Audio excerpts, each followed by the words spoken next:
Hey guys, today we're going to be talking about the all motor build for d16s and d15s.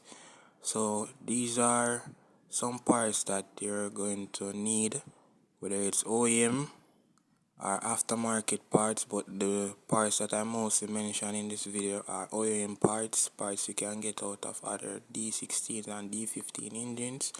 So these are the parts that you're going to need. First, you're going to need a d16 wired intake manifold so the engine can breathe better. You can get these off Y8s, as I said. You can get these off Y8 engines, and I think some of the Z6 engine came with it too. Second thing that you're going to need is a free flow intake. This free flow intake is going to deliver more air to the intake manifold. So whether it be a whale one, or just a normal free flow, it's going to deliver more air to the intake manifold, which is going to give you more power. So the better the engine is breathing, the better it is for the engine. So you're going to make more power if the engine is breathing better, because it's an all motor build. So we're going to raise the compression in the engine. You don't need the P29 pistons. You can work with some PM3 pistons. They came out of the d15, B7s, and some other d15 engines. So you can get some of those from a local junkyard or on Facebook. You can get those pistons to raise the compression in the engine. So now you're going to need the engine to exit exhaust gases more quickly.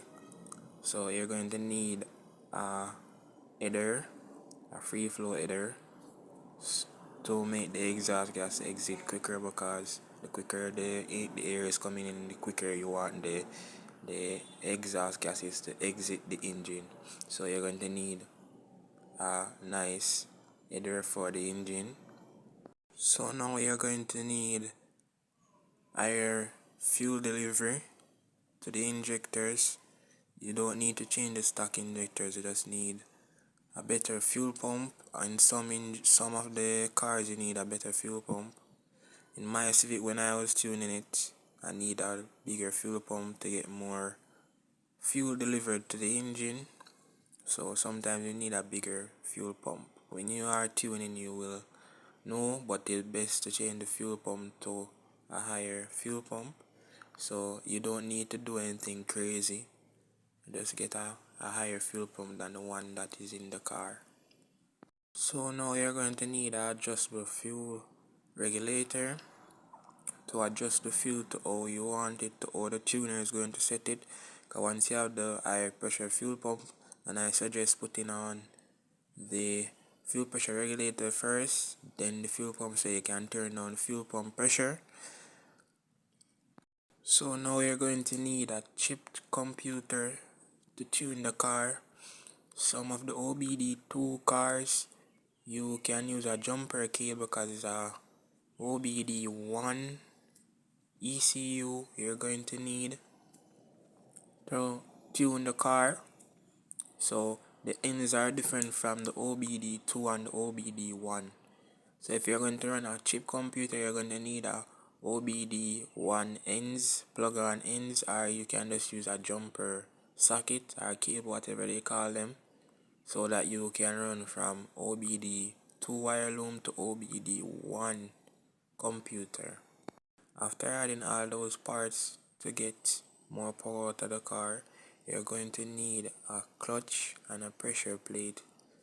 Best stage 3, I don't know about the stage 2, but a stage 3 clutch and pressure plate would do fine to manage the power to convert it to the gearbox. So now you're going to need a good tune, whether it be a street tune or a dyno tune, and you're good for now to have some fun out of your all motor D series. It's going to be a little bit fun. It's not as fun as having a turbo car, but it's a nice setup for budget, for someone on a budget that doesn't have a lot of money to spend to buy a turbo kit. So that is just the things that you're going to need, the parts that you're going to need for that setup. So yeah guys, that's the end of the video. Please like and subscribe and share.